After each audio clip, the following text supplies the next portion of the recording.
एक तरफ कोरोना महामारी को लेकर जहां कोहराम है, दूसरे तरफ बाढ़ से डरे हुए हैं लोग। ऐसे में 2020 के बिहार विधानसभा को लेकर काफ़ी सुगबुगाहट देखी जा रही है।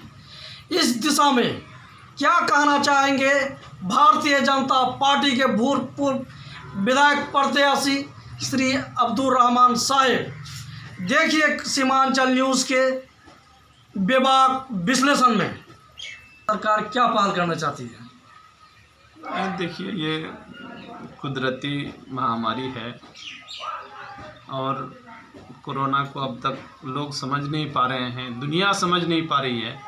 महामारी है, इसको देखना भी है और देखते भी हैं। सरकार इस पे बहुत पहल भी कर रहे हैं और लगभग लोग अच्छे होके भी आ रहे हैं। इसलिए इससे और चुनाव से कोई मतलब नहीं होना चाहिए मेरे ख्याल से। चुनाव तो एक अलग चीज़ है, तो होते रहेगा, 5 साल के बाद होना है, होता है। तो सर ये जो है मुलतवी होने का या डेट आगे बढ़ने का, इसका कोई अभी आसार सामने में है?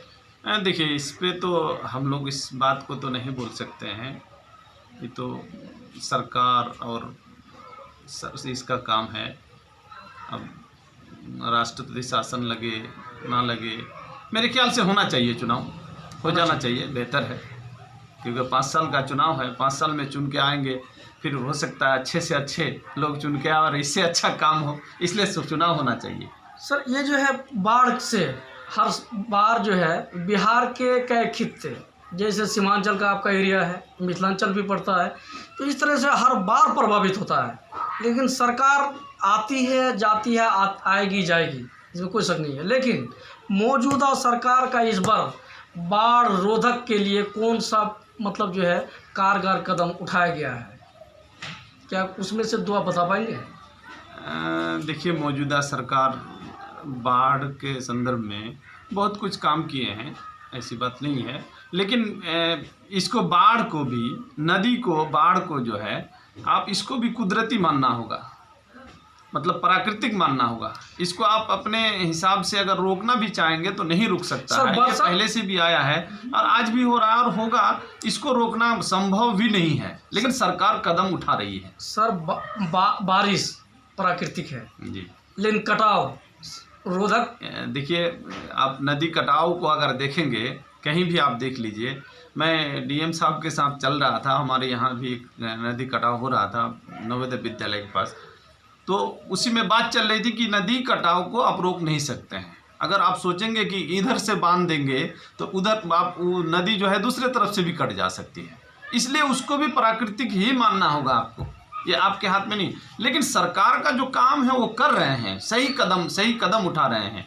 लेकिन ये आपदा है, इसको आपदा ही मानना होगा मेरे ख्याल से। मेरा जो ये है सोच है, ये आपदा है और कोरोना भी आपदा है और बाढ़ भी आपदा ही है। तो इस आपदा में सोशल डिस्टेंस के बारे में बार बार कहा जा रहा है, तो इलेक्शन फिर कैसे मतलब संभव होगा? मतलब सोशल डिस्टेंस के तहत ही इलेक्शन भी किया जाएगा, जैसे होता है, जैसे सोशल डिस्टेंस आज हो रहा है, आज जो मेंटेन कर रहे हैं लोग, उसी तरह से इलेक्शन में भी किया जाएगा। ये तो अच्छी बात है, लोगों का मेरे ख्याल से अच्छा ही होगा। इस दिशा में मतलब जो है सरकार की रणनीति जो होनी चाहिए, मतलब वो बन रही है। तो जी बिल्कुल, आप लोग जुटे हुए हैं। हाँ बिल्कुल, सरकार की रणनीति हो रही है। और देखिए, ज़्यादा विपक्ष के लोग कुछ अब डरे सहमे हुए हैं कि चुनाव इतना जल्दी कर देंगे तो क्या होगा, तो विपक्ष कुछ आवाज़ उठा रहे हैं। हमारे राष्ट्रीय जनता दल के जो उम्मीदवार लोग हैं खास करके, ये लोग तो काम किए नहीं हैं। आज सोच रहे हैं कि नहीं, इसी तरह से टाला जाए, राष्ट्रपति शासन लग जाए तब हमारा चुनाव हो। इससे कुछ नहीं होने वाला है। अगर बाद में भी होता है तो मेरे ख्याल से जो सरकार का काम है, आज नीतीश कुमार जी और हमारे प्रधानमंत्री जी जो काम कर रहे हैं हिंदुस्तान के अंदर और बिहार के अंदर, ये सराहनीय है, ये कोई इनकार नहीं कर सकता है। रामन विधानसभा क्षेत्र से गुज़श्ता बार बहुत कम वोटों से आपको एक तरह से हार का सामना करना पड़ा, और एनडीए गठबंधन होने के नाते से वहाँ पर पहले से आपका एमएलए साहब मौजूद हैं रूलिंग पार्टी का, और किशनगंज में ये मतलब भाजपा की सीट है एक तरह से। तो इस दिशा में आप इलेक्शन लड़ना चाहेंगे या क्या सोच और आपका क्या विचार है सर, क्या बताना चाहेंगे आप? देखिए, हम लोग एनडीए गठबंधन में हैं और मुख्य पार्टी में बीजेपी है और जेडीयू के उम्मीदवार हमारे मास्टर मुजाहिद साहब जो महागठबंधन से थे पहले और आज हमारे साथ हैं, एनडीए के साथ हैं। तो जब जेडीयू के विधायक हैं तो वहाँ से तो उनका लड़ना तय है। मैं उस तरफ कुछ भी कहना नहीं चाहूँगा। गठबंधन है तो गठबंधन का पालन करना ही पड़ेगा है। और जहाँ तक सवाल है किशनगंज विधानसभा का, ऐसे भी मैं किशनगंज विधानसभा से ही आता हूँ। मेरा जो कंस्टिट्यूंसी है वो किशनगंज है, लेकिन मुझे कोचाधमन से टिकट दिया गया था और मेरी हार हुई थी किसी कारणवश।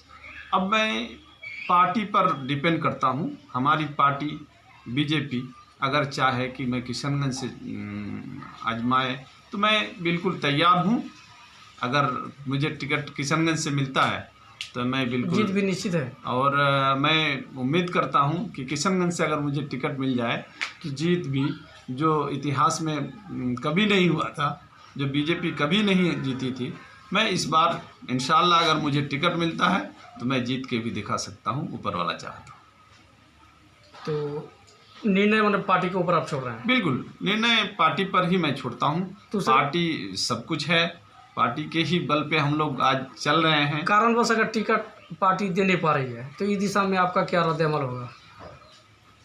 नहीं, देखिए, हम लोग ऐसे बिना पार्टी का कभी चुनाव लड़ा नहीं हूँ और उस तरफ मैं कभी सोचता ही नहीं हूँ कि पार्टी छोड़ के मैं चुनाव लड़ूँ। पार्टी जहाँ है आप वहाँ हैं? पार्टी जहाँ है हम वहाँ हैं। ठीक है, धन्यवाद। सर शुभ नाम जरा अपने से? अब्दुल रहमान, भाजपा प्रत्याशी, पूर्व भाजपा प्रत्याशी कोचाधमन। धन्यवाद। Seemanchal news headline is sponsored by HTMD Media Network Private Limited.